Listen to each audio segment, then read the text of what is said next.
boat? Well, Houseboat residents, if you've been impacted by Hurricane Ian, you're eligible to apply for assistance from FEMA. Well, since Hurricane Ian, Sarasota Police Marine Unit seen an uptick in derelict boats. Yeah, they just float there in the water, unusable, unlivable. ABC 7's Michaela Redmond explaining how you can apply for this FEMA assistance. We all know Hurricane Ian left a path of destruction across the Sun Coast, destroying hundreds of houses. But not all of those houses are on land. Displaced residents who were living on houseboats now have the added stress of facing fines if their homes are not removed from the water. But FEMA is hearing their distress call and helping out. Action.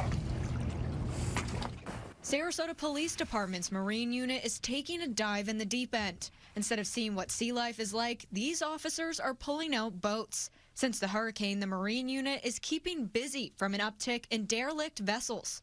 It becomes a hazard to marine life, a hazard to navigation, and when these boats break free, they damage other people's boats, they damage docks, and we want to prevent injury and personal property damage. These boats are what Officer Skinner calls the wreck, the junk, or significantly dismantled. In the state of Florida, it's considered criminal to have derelict vessels in state waters. So when SPD gets involved, criminal and civil charges follow. It becomes a public nuisance.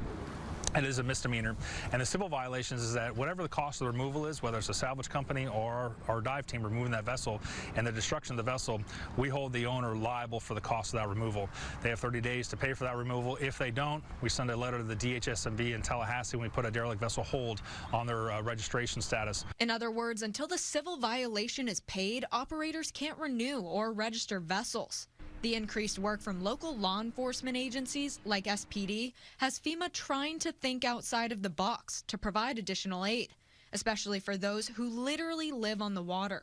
We've not talked about the boat being considered as a home, and it sounds like these people have surmised that that means that federal emergency management support may not or should not and was not available to them.